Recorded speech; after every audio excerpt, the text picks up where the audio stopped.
I don't know about you, but it breaks my heart to see people spilling blood, sweat and tears to unpack a brief, get people together, get everybody excited, come up with a whole bunch of ideas and solutions, only to find out that none of them have actually gone anywhere because there was no follow-up. But we know you're not going to let that happen. So let us give you 3 simple things to do at the end to make sure that your time was well spent and your ideas are set up for success. First, record everything.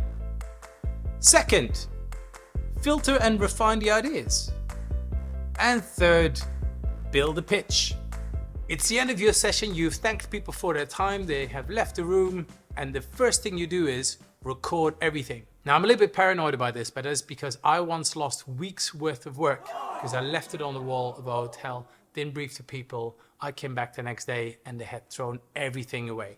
Take out your phone and take pictures of every little bit. That means stuff that's on the parking lot, the starter ideas, discussion output, your data points, part of the briefing. If in doubt, take a picture of it anyway.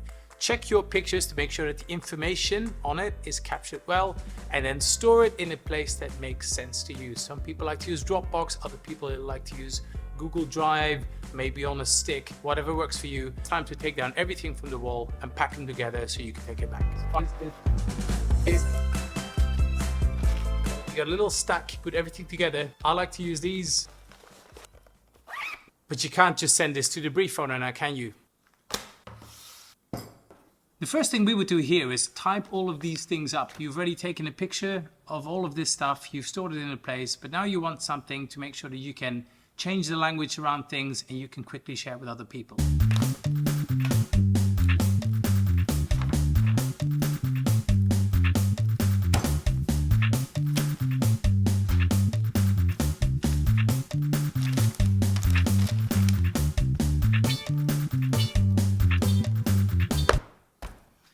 Now that you have recorded everything, it is time to filter and refine.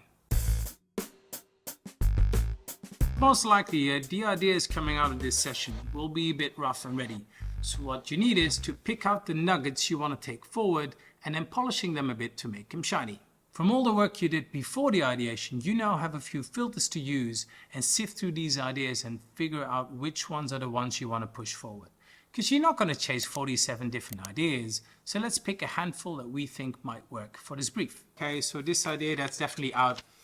That one's off-brand. There's something interesting about this one. That one's out. That one's not it. This one's got a lot of potential. Red carpet. I like red carpet, but I don't see how we can, I really like this one. So, have we all agreed? Yes. So we have 3 ideas that we're going to push forward. So now, it's time to get rid of all that stuff and let's work these up a bit more. Look at each idea and find out what's wrong with this one. What is not working? What are the challenges with these?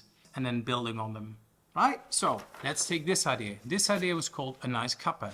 A Nice Cuppa was all about setting up a coffee place inside all of our stores. So shoppers can come in, get a free cup of coffee and go shopping. One of the challenges with this idea is that we don't have the capability nor the hardware to set up a coffee shop in our stores. So what if, it's a great name for a company. So what if we partner with a local coffee place that can set up little coffee booths in all of our stores and they get exposure to a whole bunch of new people. And then once you talk through some of these things, you've highlighted some of the challenges, I would then refine this idea and add notes left and right to make the idea more robust. You've got 3 ideas that have been filtered and refined and you can take forward. But you're not done yet. One more thing. Now it's time to build a pitch so you can get sign off from the brief owner and make these ideas happen. Why? Because your ideas are gonna need more than just a bit of love and excitement from you. They're gonna need some muscle behind the hustle. The hustle behind the muscle, is that how you say it? I don't even know how to say it. So I just learned that putting some hustle behind this muscle is from a Rocky film. Hustle behind this muscle. So as I was saying, we need to put some hustle behind that muscle. And let us show you one way to do that. As we've mentioned before, there are many different ways to do it. We just wanted to show you a way that's pretty straightforward and will get you started. The backbone of a pitch might look something like this. It starts with the brief. So a summary of what the brief is. The idea. What's the idea? How does it work? Why is this exciting for you as a business, but also for your shoppers? What we need, most likely, a bit of money, a bit of time, and some resources. And finally, next steps.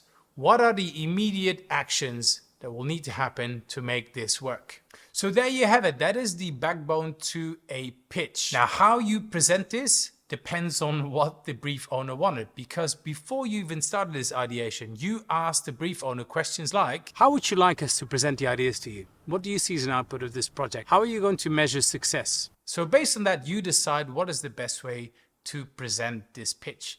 Is it a slide deck? Is it physical boards like a storyboard? Maybe it's a video that you're making. Find a way that best suits you. Now, because these videos are all about the bare essentials, we've put together a simple slide deck to pitch one of the ideas that we had during our ideation. Click the link below in the description and download it, and feel free to make it your own.